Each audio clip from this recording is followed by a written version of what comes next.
Pemirsa, pemerintah resmi menaikkan pajak pertambahan nilai atau PPN menjadi 12% pada Januari 2025 mendatang.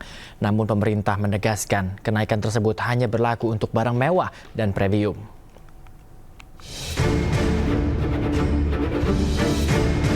Dalam konferensi pers yang digelar Senin 16 Desember 2024, pemerintah pastikan kenaikan PPN 12% pada 1 Januari 2025. Namun, kenaikan PPN akan dikenakan untuk barang-barang mewah dan premium. Sesuai dengan amarah Undang-Undang tentang Harmoni Peraturan Perpajakan, ini sesuai dengan jadwal yang telah ditentukan, tarif PPN tahun depan akan naik sebesar 12% per 1 Januari. Namun, barang-barang yang dibutuhkan oleh masyarakat, ini PPN-nya diberikan fasilitas atau 0%. Meskipun kita menerapkan PPN 12% secara selektif, karena banyak sekali barang jasa yang bahkan tidak bayar PPN, kami memberikan insentif perpajakan itu dalam magnitude yang sangat besar. Sementara barang-barang yang dikenakan pajak mencakup beras dan buah premium, daging premium seperti Wagyu dan Kobe yang nilainya mencapai jutaan rupiah, ikan premium seperti salmon dan tuna premium, aneka udang dan krustasea premium seperti king crab. Selain bahan kebutuhan pokok premium, jasa pendidikan premium seperti pendidikan standar internasional dikenakan kenaikan pajak. Jasa pelayanan kesehatan medis premium seperti rumah sakit kelas VIP dan listrik pelanggan rumah tangga dengan daya 3.500 hingga 6.600 volt ampere. Tim Liputan iNews melaporkan. Pemirsa, terpidana mati kasus penyelundupan narkoba Mary Jane Veloso keluar dari Lembaga Pemasyarakatan Pondok Bambu, Jakarta Timur. Mary Jane akan dipulangkan ke negara asalnya, Filipina.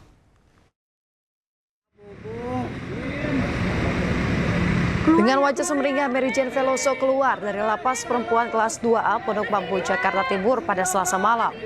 Dengan dikawal petugas, Mary Jane menyapa wartawan. Mary Jane lalu memasuki kendaraan khusus yang telah disiapkan menuju Bandara Soekarno-Hatta, Tangerang, Banten.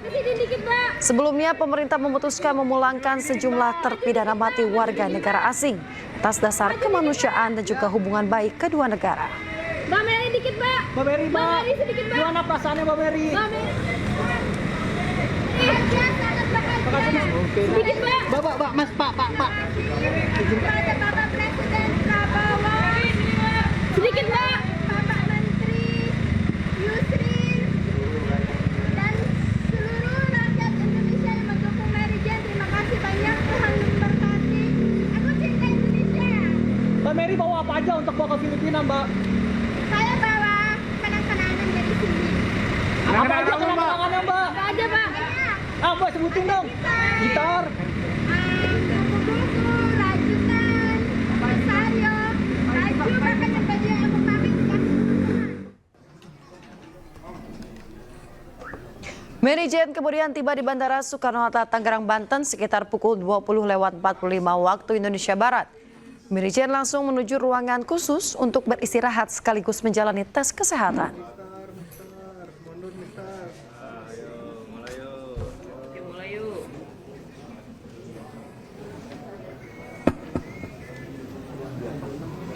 Duduk lagi, Pak.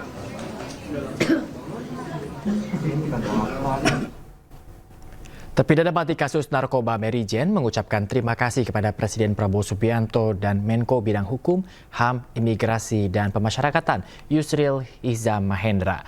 Pemulangan Mary Jane sekaligus memberikan wewenang penuh kepada negara Filipina untuk keberlanjutan hukuman Mary Jane. Mengucap syukur dan berterima kasih kepada Tuhan. Akhirnya doa-doa Mary sudah dijawab hari ini, di mana nanti saya akan kembali ke negara saya. Dan saya yakin dan percaya bahwa Tuhan punya rencana yang indah dalam hidup saya.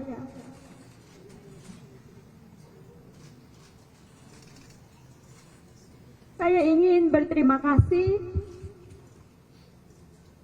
Pertama, kepada yang terhormat Bapak Presiden Prabowo Subianto, Bapak Menteri Koordinator Hukum HAM, Imigrasi dan Pemasyarakatan Yusril Iza Mahendra, dan pasti untuk seluruh rakyat Indonesia.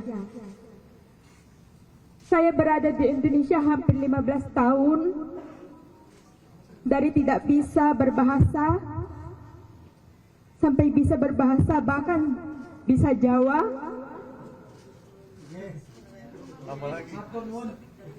Sami-sami.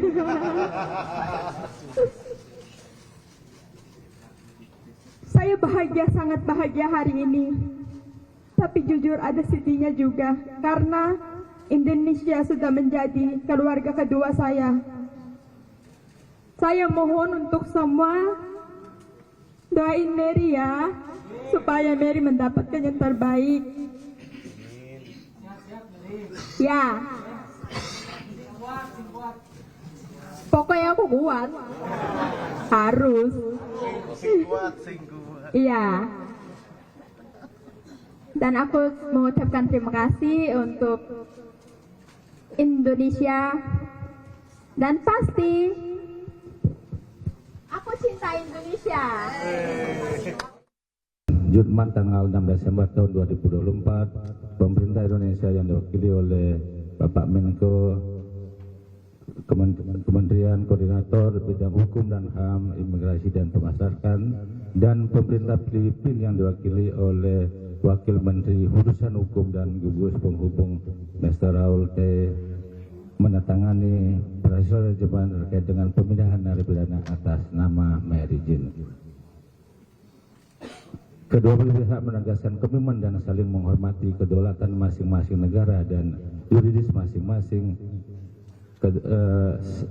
selama pelaksanaan pengaturan praktis ini, serta sesuai dengan instrumen yang mengikat secara internasional yang relevan, di mana Indonesia dan Filipina menjadi pihak. Tidak satupun dari Pemirsa, sebelumnya terpidana mati kasus penyelundupan narkoba asal Filipina Mary Jane dipindahkan dari Lapas 2B Yogyakarta ke Lapas Jakarta. Pemindahan ini dalam rangka proses pelengkap dokumen pemindahan Mary Jane kembali ke Filipina. Bahagia banget. Oke ya. Oke, terima kasih Tung Hamad ya. Terpidana mati kasus penyelundupan narkoba asal Filipina, Mary Jane Fiesta Veloso, dipindah dari Lapas Perempuan 2B Yogyakarta Wonosari Gunung Kidul DIY ke Jakarta pada Minggu malam 15 Desember 2024. Tim Direktorat Jenderal Pemasyarakatan Ditjen Pas menempuh perjalanan darat menuju Jakarta agar bisa segera menyelesaikan laporan pelengkap dokumen pemindahan Mary Jane ke Filipina. Itu pemindahan warga negara Filipina atas nama Mary Jane dari wilayah Yogyakarta ke Lapas Perempuan kelas 2 Jakarta. Untuk travel dokumen, tiket sudah disiapkan semua oleh kedutaan, tinggal mungkin besok malam sekitar 00.30 yang bersangkutan akan kita pulang. Sementara itu, Menko Hukum HAM, Imigrasi dan Pemasyarakatan Yusril Iza Mahendra mengatakan tanggung jawab hukum Mary Jane sudah diserahkan kepada pemerintah Filipina. Insya Allah dalam sehari 2 hari ini sudah dipulangkan istilahnya itu sudah dipindahkan ke Manila. Jadi tinggal dari Jakarta ke Manilanya aja, dan mulai dari kemarin beberapa staf dari Kementerian Kehakiman Filipina, kepolisiannya juga sudah datang ke sini, dan mereka mempersiapkan perjalanannya. Insya Allah akan terlaksana dengan baik. Mungkin kalau tidak besok ya lusa akan dilaksanakan. Ini sudah jelas semua ya. Saya kira ini sudah berulang-ulang dijelaskan bahwa ini adalah transfer of prisoners, dan sudah ditandatangani persetujuannya antara pemerintah Indonesia dan pemerintah Filipina. Sebagaimana juga telah ditandatangani perjanjian istilahnya itu transfernya itu technical arrangements sudah ditandatangani baik dengan Australia maupun dengan pihak Filipina, dan sekarang tinggal pelaksanaan. Selain Mary Jane yang akan dipindah ke Filipina, pemerintah Presiden Prabowo baru memindahkan 5 terpidana kasus narkoba jaringan Bali 9 kembali ke negara asalnya, Australia, pekan lalu. Pemindahan para narapidana ini dilakukan atas dasar diskresi Presiden Prabowo Subianto. Terpidana narkoba Mary Jane ditangkap pada April dan divonis pidana mati pada Oktober 2010. Mary Jane juga pernah mengajukan gerasi namun ditolak Presiden Joko Widodo.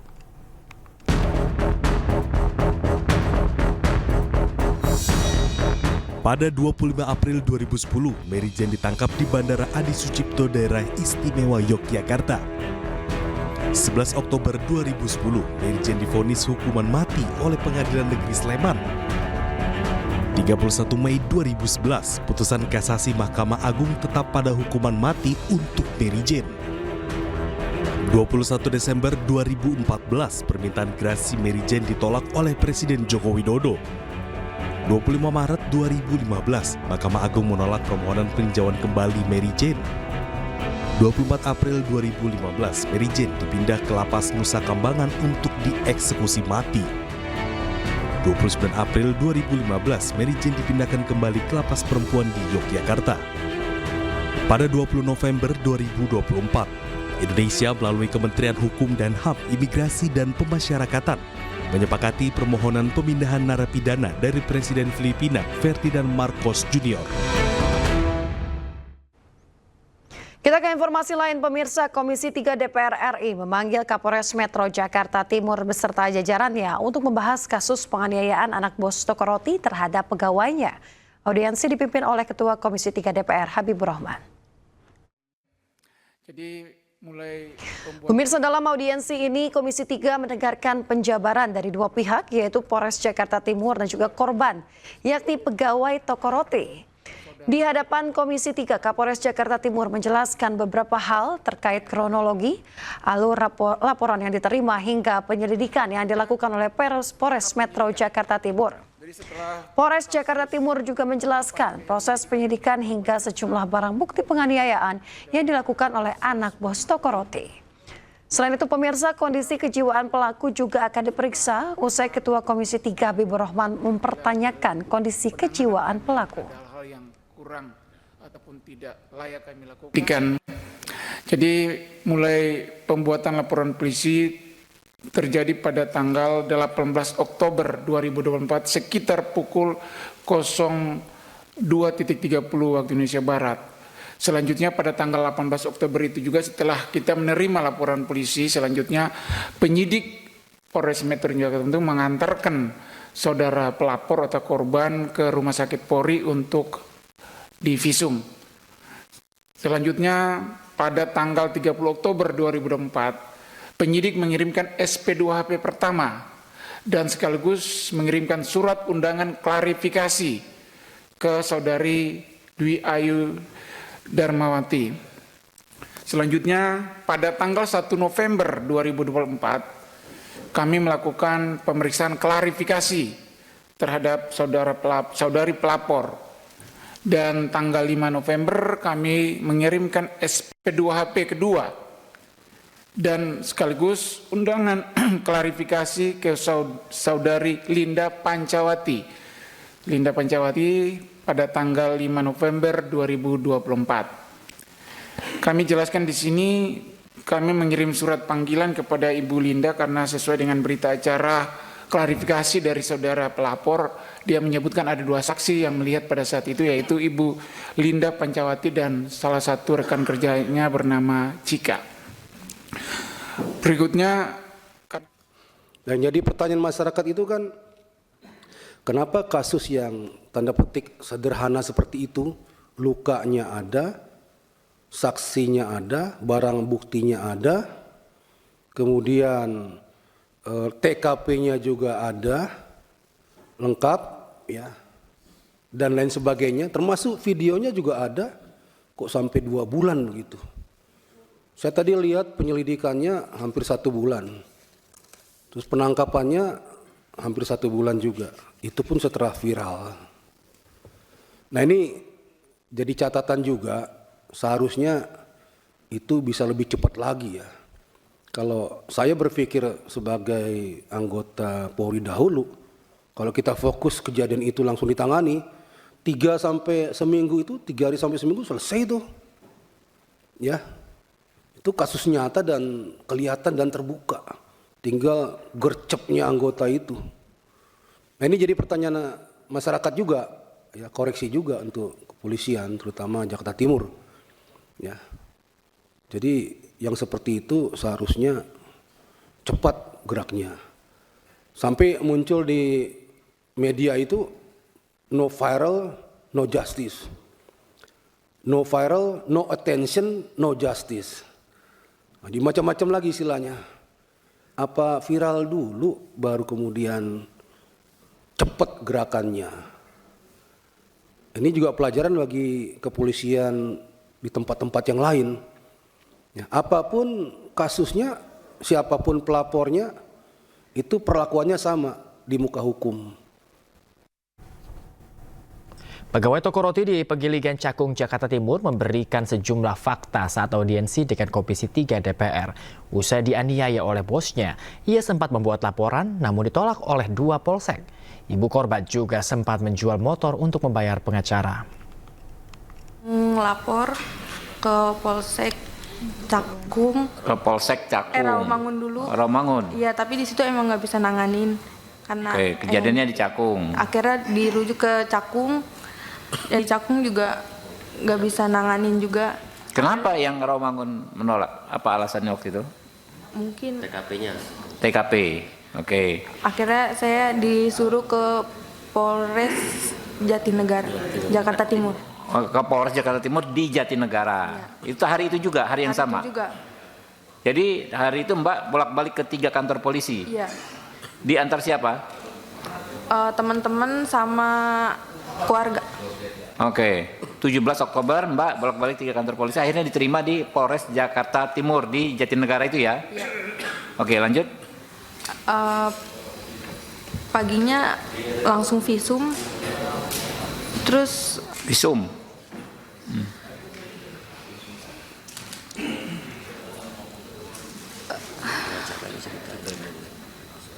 Ada cerita juga yang tentang pengacaranya. Saya sempat dikirimin pengacara dari pihak pelaku. Tapi awalnya saya nggak tahu kalau itu dari pihak pelaku. Dia ngakunya dari LBH, utusan dari Polda. LBH utusan dari Polda? Iya, dia ngakunya. LBH apa?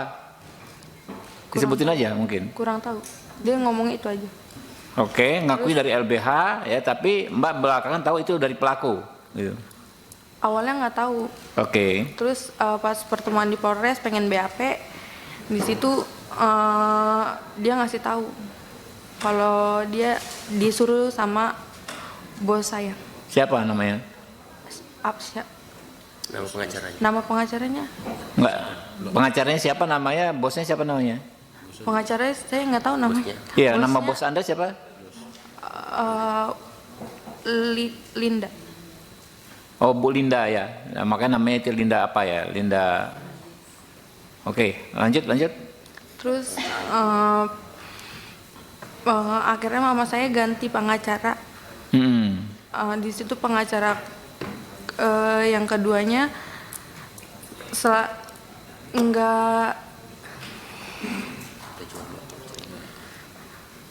kalau saya tanya tentang gimana kelanjutannya, dia selalu jawab sedang diproses. Ke si pengacara itu yang dikirim si itu, atau pengacara lain yang berikutnya? Pengacara kedua. Iya. Sama juga dari Polda juga ngakunya, bukan? Bukan. Oke. Di situ dia setiap ada info selalu ke rumah dan minta duit. Mama saya sampai jual motor. Jual motor? Iya. Motor satu-satunya. Ya Allah. Oke, lanjut. Pemirsa, sebelumnya anak bos toko roti yang menganiaya karyawannya sendiri ditangkap saat menginap di sebuah hotel di Sukabumi, Jawa Barat. Tersangka mengaku hilaf namun enggan menjawab saat ditanya mengapa memaksa korban mengantar makanan ke kamar pribadinya.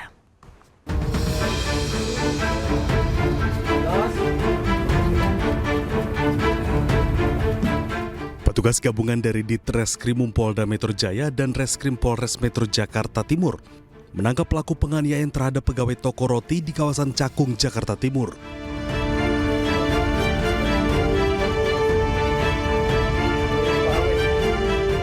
Pelaku bernama Giorgi Sugama Halim yang merupakan anak pemilik toko roti ditangkap di sebuah hotel di daerah Sukabumi, Jawa Barat saat tengah menginap bersama keluarganya.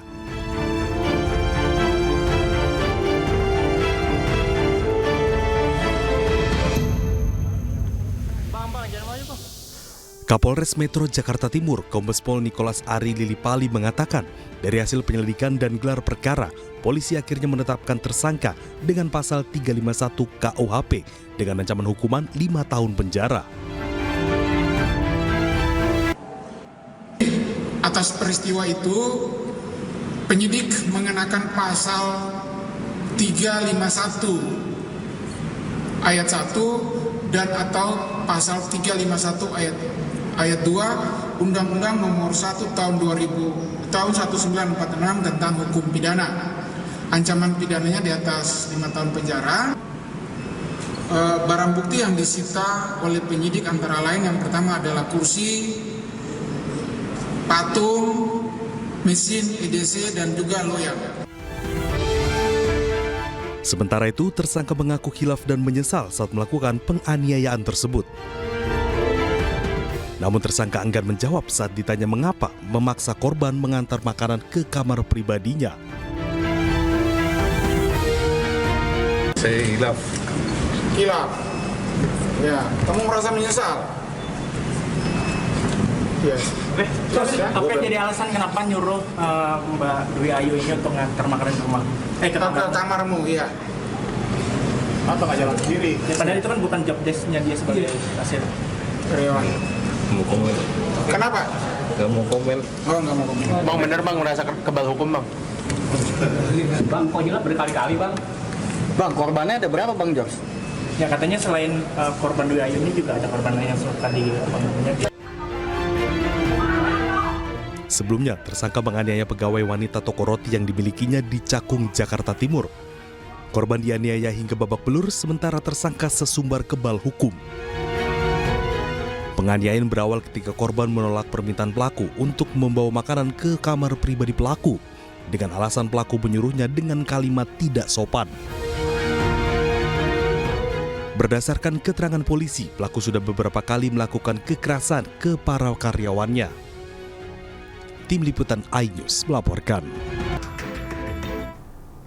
Pemirsa, diduga karena cuaca buruk, ratusan penumpang kapal Sabuk Nusantara 92 tertahan di tengah laut Pulau Masa Lembu, Sumeneb, Jawa Timur hingga belasan jam.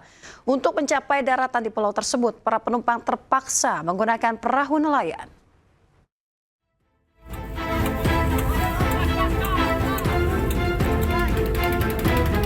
Ratusan penumpang kapal Sabuk Nusantara 92 terobang-ambing di tengah laut Pulau Masa Lembu, Sumeneb, Jawa Timur. Diduga kapal kesulitan untuk bersandar karena cuaca buruk. Kapal Sabuk Nusantara 92 berlayar dari Pelabuhan Kaliangat, Sumeneb pada Sabtu pagi. Seharusnya kapal bersandar pada jam 8 Sabtu malam. Namun karena cuaca buruk yang terjadi di perairan Masa Lembu, membuat kapal harus berlindung di sisi timur hingga penumpang tertahan hingga kurang lebih 12 jam. Satu persatu penumpang kapal Sabuk Nusantara 92 pun dievakuasi oleh tim SAR dengan menggunakan perahu nelayan untuk mencapai daratan. Yang mana malam sudah berlindung di pulau karena cuaca yang tidak begitu baik untuk disadari, maka pada siang hari ini akan dicoba untuk sandar menurunkan penumpang, di mana penumpang yang semalam dari Kaliangat tidak bisa diturunkan. Penumpang kapal bersama barang berharga mereka berhasil dievakuasi meski tanpa dilengkapi alat pelindung. Perahu nelayan juga diterpa angin kencang serta gelombang besar saat proses evakuasi. Dari Sumeneb, Madura, Jawa Timur, Faris Purnama, iNews melaporkan. Pemirsa, jelang puncak mudik Natal dan Tahun Baru, Menko Infrastruktur dan Pembangunan Kewilayahan Agus Harimurti Yudhoyono meninjau tol New Yogyakarta International Airport, Kulon Progo, Yogyakarta. Dalam kunjungan ini, AHY menyebut jalan tol Kulon Progo segmen 1 Klaten Prambanan akan dibuka secara fungsional mulai tanggal 20 Desember 2024 hingga 2 Januari 2025 mendatang. Pengoperasian tol NYIA Kulon Progro segmen 1 Klaten Prambanan diharapkan menjadi solusi mengurai kepadatan lalu lintas saat mudik Natalan.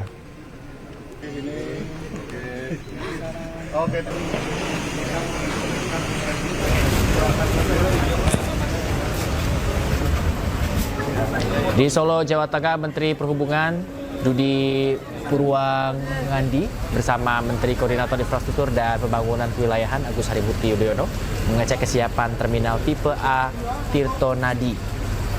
Budi Purwangandi dan AHY juga melakukan rem cek armada bus seperti rem, wiper, serta lampu.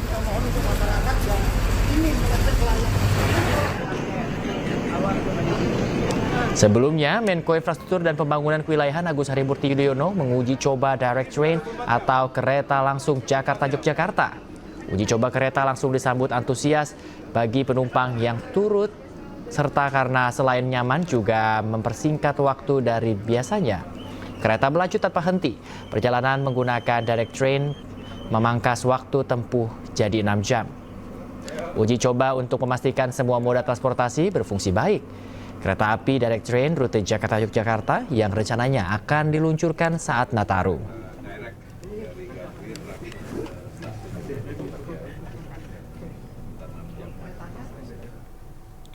Dan kami akan mengajak Anda untuk mengetahui informasi terkini jelang puncak libur Natal dan Tahun Baru.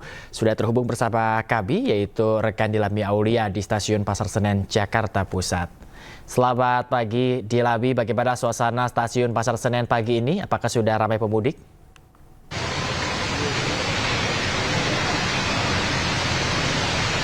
Ya, selamat pagi Bayu dan juga pemirsa. Pantauan kami di Stasiun Pasar Senen memang sudah ramai oleh pengunjung dikarenakan akan ada keberangkatan yaitu Solo dan juga Yogyakarta pukul 6 pagi hari ini. Dan kalau bisa kita mendengar pernyataan dari manajer Humas PT KAI Daob 1, Ivan Henry Wintoko mengungkapkan bahwa per hari ini saja ada 14.000 keberangkatan kereta api jarak jauh dari Stasiun Pasar Senen. Ini tentunya jumlahnya meningkat ya dibandingkan hari normalnya yang hanya mencapai 8 hingga 10.000 penumpang saja. Bahkan untuk periode libur Natal dan juga Tahun Baru yang akan berlangsung pada 19 Desember hingga 5 Januari 2025 ini sudah terjual 324.000 tiket atau ada 43% dari 744.000 tiket yang disediakan oleh PT KAI yang mana masih ada 57% tiket Bayu yang memang belum terjual dan tentu ini juga tiketnya akan terus bertambah ya mengingat periode dari libur Natal dan juga Tahun Baru ini masih panjang. Dan kalau untuk dari PT KAI sendiri ini menambahkan ada 17 kereta api tambahan begitu ya dari semula 59 kereta api untuk menunjang kenyamanan dari para penumpang itu sendiri. Dan kalau perkiraan dari PT KAI sendiri nantinya untuk Natal akan berlangsung puncaknya tanggal 24 Desember 2024 akan ada 31.000 penumpang yang berangkat menggunakan KAJJ atau kereta api jarak jauh. Dan kalau untuk periode libur panjang nantinya akan berlangsung puncaknya di 27 Desember dengan 21.000 penumpang. Dan untuk tujuan favorit sendiri daripada pengunjung ini ada dari menuju ke Purwakarta, Surabaya, kemudian Semarang hingga ke Yogyakarta. Tentunya sejumlah fasilitas penunjang begitu ya dari tempat duduk, kemudian fasilitas peribadatan, toilet ini juga tentunya ditingkatkan dalam kenyamanan bagi para pengguna dari kereta api. Bayu. Dilami, kalau bicara soal arus mudik biasanya banyak sekali nih yang kehabisan tiket. Kira-kira apa yang harus diantisipasi oleh para pemudik ini agar mereka tidak kehabisan tiket nantinya?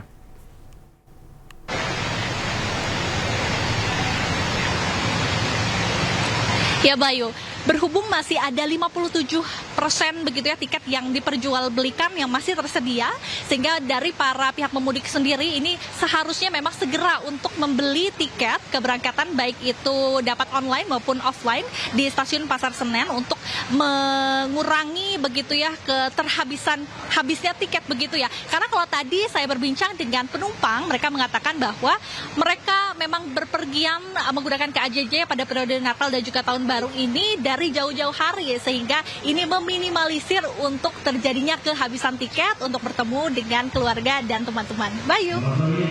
Baik, tentunya untuk mempersiapkan segala sesuatu bukan hanya tiket saja, tapi juga kondisi badan dan juga lain-lain harus prima. Terima kasih Dilabi atas laporan Anda langsung dari Stasiun Senen, Jakarta Pusat. Sehat selalu dan selamat bertugas kembali. Pemirsa, Wakil Presiden RI Gibran Rakabuming Raka menegaskan komitmennya untuk memastikan perayaan Natal berjalan dengan aman, nyaman, dan penuh sukacita. Gibran pun meminta jika prosesi ibadah misa dan perayaan Natal dipersulit, bisa melaporkan ke TNI, Polri, dan dirinya. Dan di sini salah satu penekanannya adalah beliau, Bapak Presiden, ingin seluruh lapisan masyarakat dapat menjalankan ibadah Natal dan Tahun Baru dengan aman, penuh sukacita, kebaikan, dan rasa nyaman. Jika ada yang dipersulit saat menjalankan misa Natal, perayaan Natal, segera laporkan ke kepolisian, TNI, pemerintah daerah, atau bisa langsung ke saya. Kita ke informasi lainnya, pemirsa. Eksekusi rumah yang menjadi sengketa antara dua orang bersaudara di Kabupaten Gresik, Jawa Timur berlangsung ricuh. Meski mendapatkan perlawanan, tetapi petugas tetap melanjutkan eksekusi dengan pengawalan ketat dari petugas kepolisian Polres Gresik. Satu-satu gitu loh. Oke, nggak apa-apa.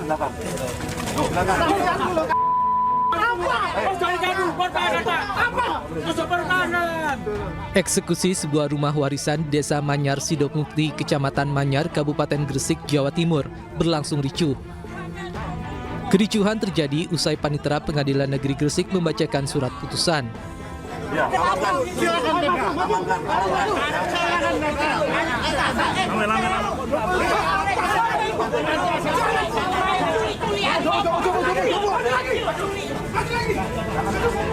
Pihak termohon Fauzi yang merasa keberatan melakukan perlawanan dengan menghalangi petugas yang akan mengosongkan rumahnya dengan bantuan massa pendukungnya. Atas nama undang-undang, jangan terprovokasi, jangan terlibat penghasutan. Kericuhan akhirnya berhenti usai polisi memaksa keluar sejumlah massa yang berada di dalam rumah.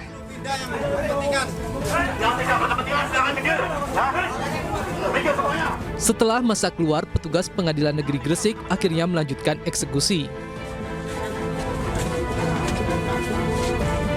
Hukum tetap dan putusan ini sudah sampai PK. Jadi ini sudah tidak ada lagi upaya hukum yang lain. Jadi saya berdasarkan penetapan Ketua Pengadilan Negeri Gresik ini melaksanakan eksekusi. Ini satu keluarga ya? Sengketa rumah waris ini telah berlangsung sejak tahun 2016 yang melibatkan kakak adik yakni Maktuha dan Taul Fauzi. Keduanya memperebutkan rumah waris seluas 259 meter persegi, hasil pemberian dari orang tua angkat mereka yang sudah meninggal dunia. Dari Gresik, Jawa Timur, Agus Ismanto, iNews melaporkan. Pemirsa, Polres Metro Jakarta Utara melakukan ekshumasi atau pembongkaran makam bayi yang diduga tertukar di salah satu rumah sakit di Jakarta. Nantinya jenazah bayi akan dilakukan tes DNA serta otopsi untuk memastikan identitas bayi tersebut.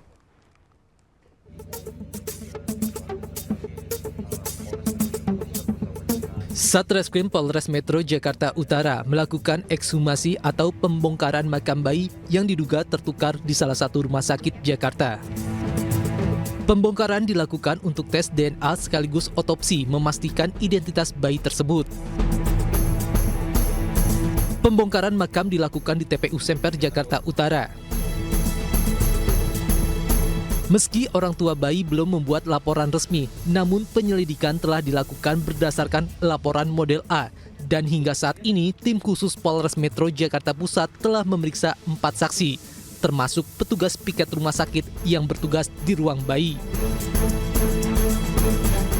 Tentunya sejak awal kami sudah melakukan langkah-langkah penyelidikan.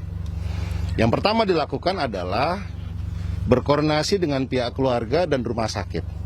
Apakah ada bukti-bukti yang bersifat administratif untuk meyakinkan bahwa yang meninggal tersebut adalah putranya. Yang berikutnya, hari ini pihak kepolisian memahami bahwa tidak ada lebih berharga dari seorang anak dalam keluarga. Dengan alasan kemanusiaan sekaligus dalam rangka penyelidikan, maka hari ini kami melaksanakan ekshumasi untuk memberikan kepastian status atas anak tersebut. Sehingga mungkin nanti ada dua kemungkinan, apakah itu benar ya sesuai dengan hasil tes DNA ya, ataukah mungkin yang kedua mungkin berbeda. Proses pembongkaran tersebut dilakukan bersama tim forensik dari Rumah Sakit Bayangkara tingkat 1 Pusdokes Polri dengan disaksikan langsung oleh orang tua bayi dan perwakilan pihak rumah sakit.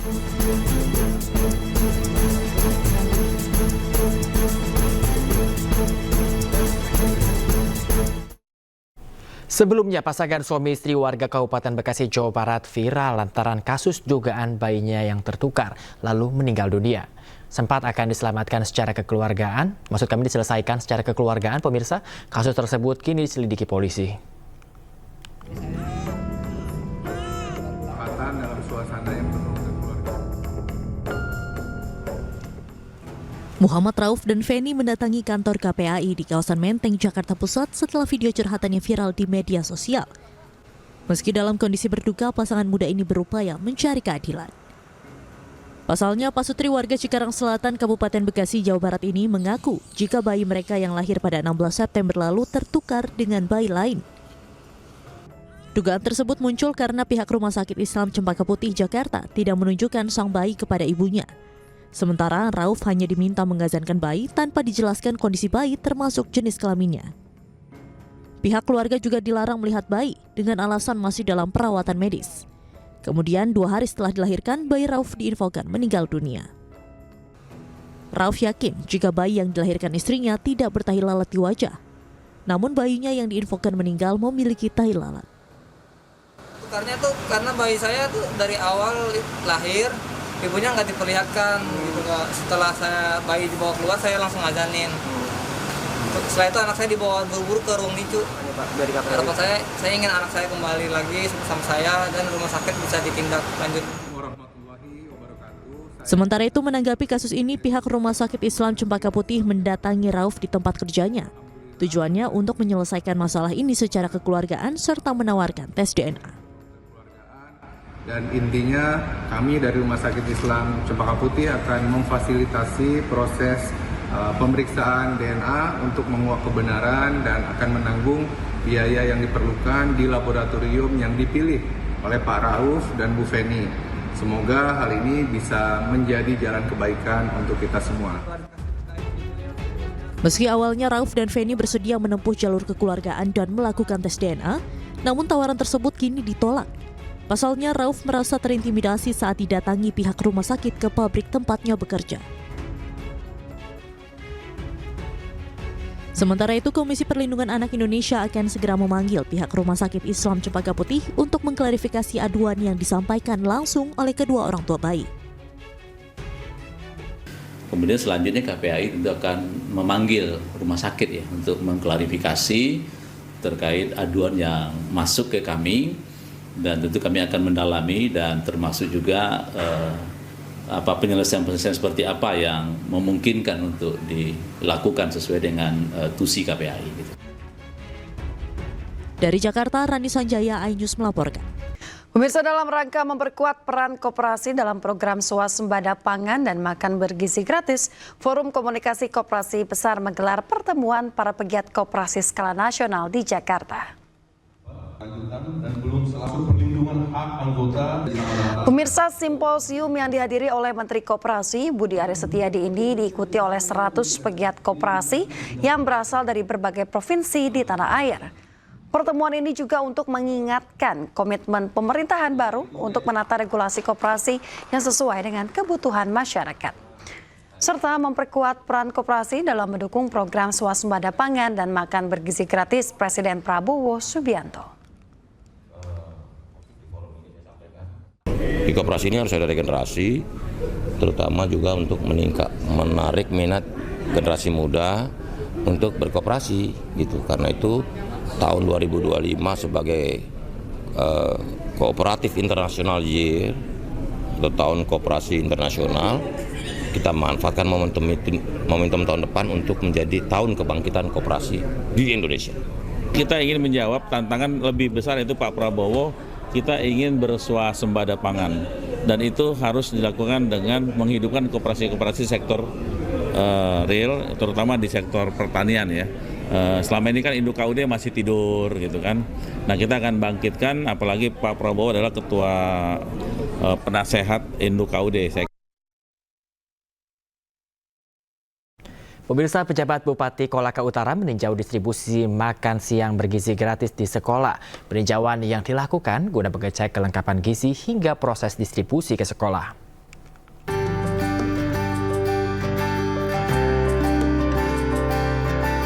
Pejabat Bupati Kolaka Utara Yusmin bersama dengan pejabat Bupati Kolaka Timur Sulawesi Tenggara Aris Siswanto tinjau prosesi penyaluran makanan bergizi gratis di sekolah TK Desa Tobegeano, Kecamatan Lambai, Kabupaten Kolaka Utara, Sulawesi Tenggara.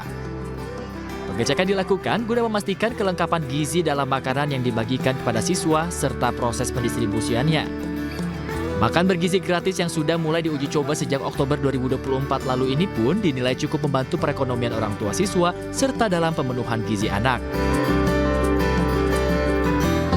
9 kali di setiap sekolah yang menjadi pilot project kita, dan alhamdulillah kita lihat tadi makanan-makanan yang disajikan untuk anak-anak kita ini luar biasa, dan ini diukur betul kesehatannya, gizinya oleh ahli gizi. Alhamdulillah, terima kasih banyak atas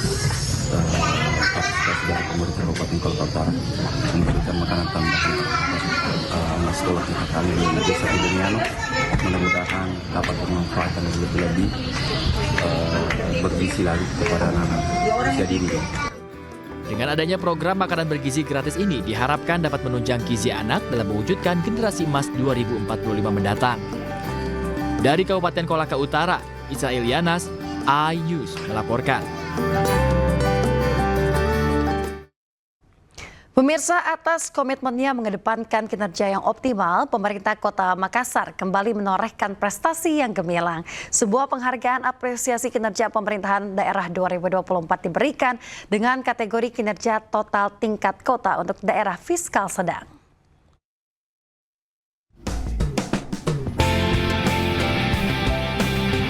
Di bawah kepemimpinan Muhammad Ramdan Pomanto sebagai wali kota, pemerintah Kota Makassar kembali menorehkan prestasi yang gemilang. Kali ini penghargaan apresiasi kinerja pemerintah daerah 2024 yang diselenggarakan Kementerian Dalam Negeri diraih Kota Makassar. Penghargaan yang diterima langsung oleh wali kota yang akrab disapa dengan Dadi Pomanto ini merupakan kategori kinerja total tingkat kota untuk daerah fiskal sedang. Penghargaan ini melengkapi penghargaan pemerintah Kota Makassar ke-420 di bawah kepemimpinan Muhammad Ramdan Pomanto selama menjabat 2 periode. Pertama, kategorinya kinerja total, berarti semua measure atau ukuran-ukuran terpenuhi dengan baik. Yang kedua tentunya bagi saya yang akan mengakhiri masa jabatan, tentunya ini sebuah reuni lagi dengan Tempo. Beberapa kali kami mendapatkan penghargaan Tempo, dan saya kira penghargaan yang sangat bergengsi dari Tempo ini merupakan penghargaan yang selalu kami kenal menjadi sebuah akumulasi, sebuah akselerasi dari pemerintahan kami bersama rakyat, bersama SKPD dan seluruh unsur yang membuat Kota Makassar bisa seperti ini. Ajang apresiasi yang dihadiri Menteri Dalam Negeri Tito Karnavian ini diberikan kepada 54 daerah di Indonesia, baik itu tingkat kota, kabupaten, maupun provinsi. Di akhir kepemimpinannya, Dadi Pomanto berharap penghargaan yang diraihnya dapat terus menginspirasi Kota Makassar untuk terus menorehkan prestasi. Dari Jakarta, Leo Muhammad Nur, iNews melaporkan. PDI Perjuangan secara resmi memecat Joko Widodo, Gibran Rakabuming Raka, dan Bobi Nasution dari keanggotaan partai. Menanggapi hal tersebut, Wakil Presiden Republik Indonesia, Gibran Rakabuming Raka, menghormati dan menghargai keputusan partai. Saya Komarudin Watubun, Ketua Bidang Kehormatan PDI Perjuangan. PDI Perjuangan resmi memecat Presiden ke-7 RI, Joko Widodo dari keanggotaan partai. Anak serta menantu Jokowi, Gibran Rakabuming Raka dan Bobi Nasution pun juga ikut dipecat dari keanggotaan partai. Pemecatan ketiganya diumumkan langsung oleh Ketua DPP PDI Perjuangan Bidang Kehormatan Komarudin Watubun Senin kemarin. Memutuskan 1. Menetapkan 1. Memberi sanksi organisasi berupa pemecatan kepada Joko Widodo dari keanggotaan Partai Demokrasi Indonesia Perjuangan. Memutuskan menetapkan 1. Memberi sanksi organisasi berupa pemecatan kepada Gibran Rakabuming Raka dari keanggotaan Partai Demokrasi Indonesia Perjuangan. Memutuskan menetapkan 1. Memberikan sanksi organisasi berupa pemecatan kepada Muhammad Bobi Afif Nasution dari keanggotaan Partai Demokrasi Indonesia Perjuangan.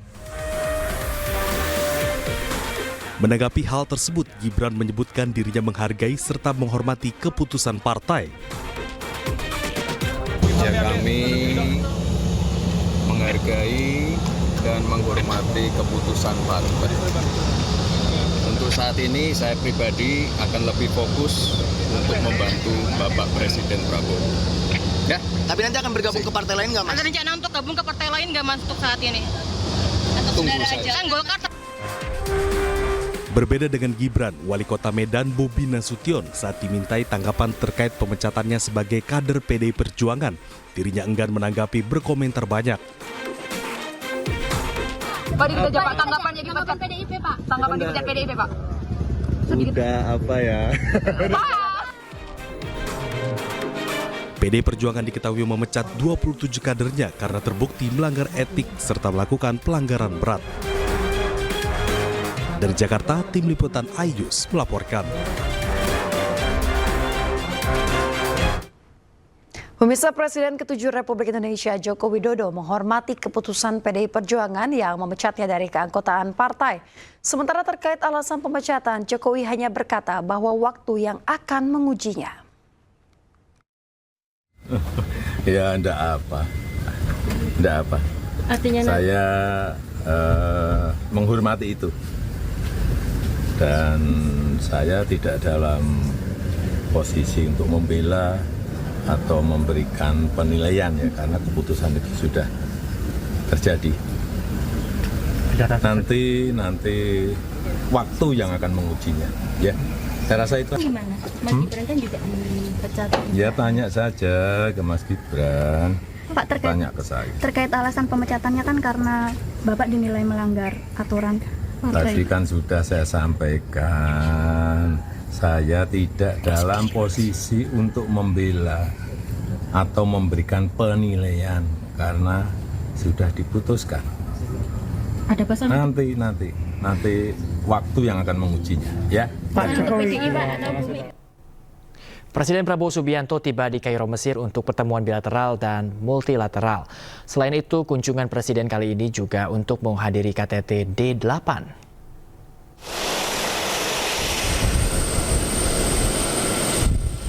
Kunjungan Presiden Prabowo Subianto ini menjadikan acara kenegaraan Presiden Indonesia ke Mesir pertama sejak tahun 2013. Prabowo Subianto tiba di Bandara Internasional Kairo, Mesir pukul 20.18 Selasa malam waktu setempat. Presiden Prabowo dijadwalkan melakukan kunjungan kenegaraan dan bertemu Presiden Mesir Abdel Fattah al-Sisi pada hari Rabu. Pada hari Kamis, Prabowo menghadiri KTT D8, Forum Kerjasama Ekonomi 8 negara antara lain Indonesia, Bangladesh, Malaysia, Nigeria, Pakistan, Turki, Iran, dan Mesir. Bapak Presiden, selamat datang di Kairo. Kami siswa Sekolah Indonesia Kairo. Saya Keisan, saya Iva. Imbas banjir rob, rel kereta di perlintasan Jalan Marta Dinata terendam banjir, mengganggu perjalanan di Tanjung Priuk, Jakarta Utara. Sementara Puskesmas Beru yang terletak di Kecamatan Alok Timur, Kabupaten Sika, NTT terendam banjir. Sejumlah pasien terpaksa dipulangkan.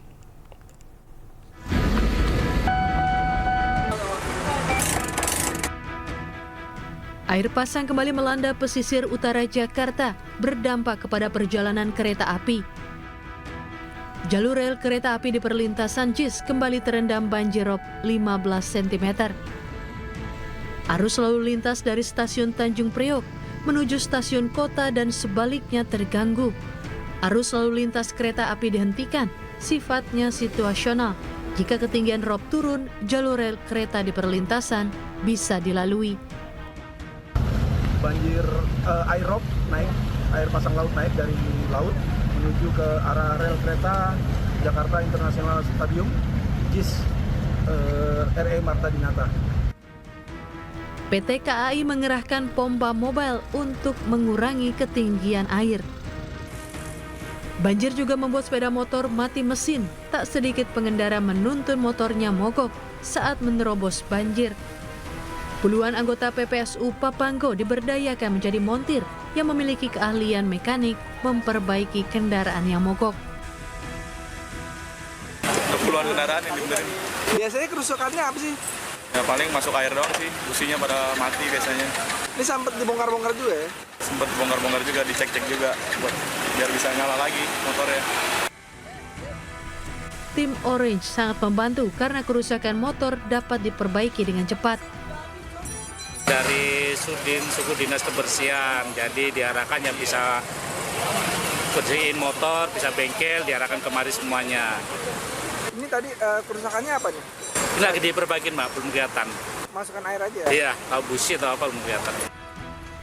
Perakiraan BMKG, banjirop akan terjadi hingga 20 Desember. Masyarakat diminta siaga.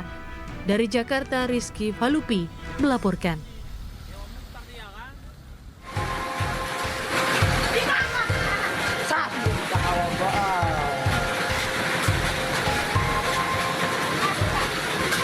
Banjir membawa lumpur merendam Puskesmas Beru di Kabupaten Sika, NTT Senin malam.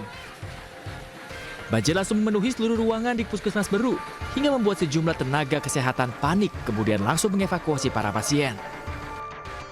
Sejumlah pasien terpaksa dipulangkan karena puskesmas dipenuhi lumpur akibat banjir. Petugas Puskesmas Beru nampak berjibaku menyingkirkan lumpur yang ada di dalam puskesmas dan mengevakuasi barang-barang ke tempat yang lebih aman, terutama peralatan medis. Ini apa? Alasannya itu karena apa? Kondisi puskesmas yang terjangkau karena banjir. Banjir ya? Ya. Di ruangan apa tadi? Ibu dan anak tadi kan? Ya, ibu dan anak. Hingga saat ini banjir yang merendam Puskesmas Beru sudah mulai surut. Sejumlah petugas kesehatan Puskesmas Beru bersama personil Satpol PP masih berada di lokasi karena hujan dengan intensitas tinggi masih mengguyur wilayah Kabupaten Sika. Dari Sika NTT, Joni Nura, iNews melaporkan. Pemirsa, 4 tim futsal papan atas di Indonesia saling berhadapan di babak semifinal turnamen 3 Second Futsal Super Cup 2024 yang digelar Liga Futsal Indonesia di Gelora Bung Karno, Sukoharjo, Jawa Tengah. Pada laga semifinal, juara Liga Futsal Profesional 2024, Bintang Timur Surabaya berhadapan dengan Favage Banua. Sementara itu, Black Steel FC melawan Cosmo JNE.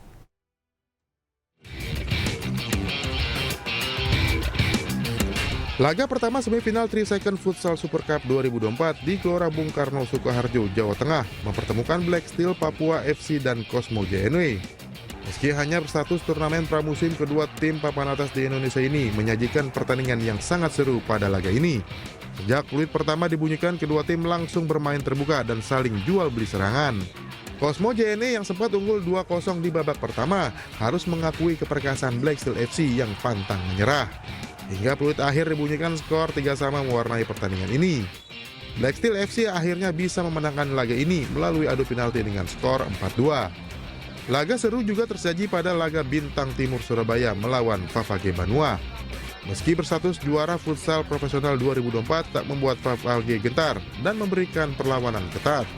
BTS FC harus bersusah payah memenangkan pertandingan melawan Favage dengan kemenangan tipis 4-3. Dengan kemenangan ini, BTS FC berhak melaju ke babak final yang akan berhadapan dengan Black Steel FC. Turnamen 3 Second Futsal Super Cup 2024 diselenggarakan sebagai ajang untuk pemanasan tim-tim futsal papan atas di Indonesia untuk menghadapi musim baru Liga Profesional 2025. Dari Sukoharjo, Jawa Tengah, Zanuar Setiaji, iNews melaporkan. Pemirsa, sejumlah atlet muda berhasil mendominasi juara dalam turnamen tenis Piala PJ Gubernur Jakarta 2024 yang diselenggarakan di Hotel Borobudur, Jakarta. Para atlet ini diharapkan mampu mencetak talenta-talenta muda di olahraga tenis yang dapat mengharumkan nama Indonesia ke depannya.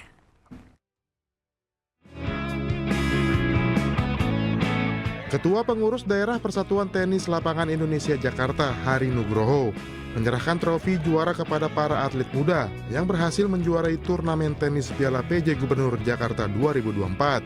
Pada kategori putra, juara pertama diraih Patricia Kristomega, di tempat kedua diraih Aldito Ramadan Dwi Kurniawan. Sementara itu juara ketiga masing-masing diraih oleh para semifinalis, yakni Maza Hadadu Zikro dan M. Ragil Putra Yuda. Sementara itu di kategori putri, juara pertama berhasil dimenangkan oleh petenis muda Miska Sinclair Gunadi. Di tempat kedua diraih Meidina Laviola Reinamah. Di tempat ketiga diraih para semifinalis Felicia Halim Jaya Saputra dan Nurin Nabilah Wahyu.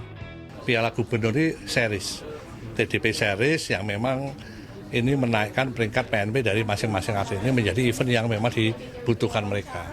Selain ada Piala Gubernur Series ini ada namanya Piala Tamrin. Piala Tamrin itu menjadi event juga karena itu menjadi ikon dari Jakarta, itu untuk ITF nasional maupun yang nasional. Turnamen yang turut disponsori oleh MNC Bank ini diselenggarakan untuk mencari bibit atlet profesional di olahraga tenis, sekaligus membuka jalan bagi atlet-atlet muda untuk mencari pengalaman dan berprestasi di dunia tenis. Dari Jakarta, Wenda Nura Nadifa Adine, iNews melaporkan. Pemirsa, Satreskrim Polres Goa menetapkan 15 orang tersangka kasus pencetakan dan pengedaraan uang palsu di kampus UIN Alauddin Makassar di Goa, Sulawesi Selatan. Polisi turut menyita ratusan jenis barang bukti termasuk mesin cetak uang serta uang palsu pecahan 100.000 sebanyak 446 juta rupiah. Pemirsa, informasi ini sekaligus menutup iNews pagi hari ini. Cuplikan tayangan berita iNews dapat Anda saksikan di kanal YouTube @official iNews. Mewakili kerabat kerja yang bertugas, saya Yasmin Atania. Dan saya Bayu Pradana pamit undur diri. Pemirsa, terima kasih atas kebersamaan Anda. Selamat pagi, selamat beraktivitas, dan sampai jumpa.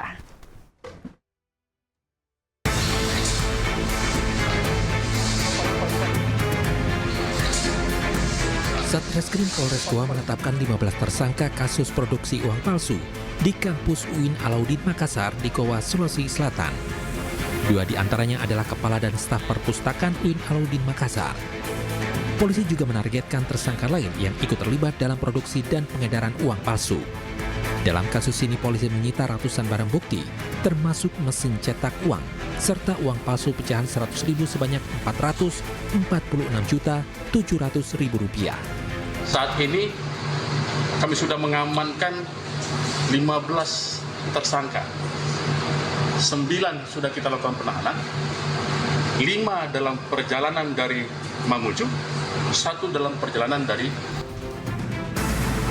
Sebelumnya, kasus produksi uang palsu di kampus UIN Alauddin Makassar terungkap setelah polisi menangkap pelaku yang hendak membayar pinjaman menggunakan uang palsu di salah satu perusahaan pembiayaan di Kecamatan Palangga, Kabupaten Goa.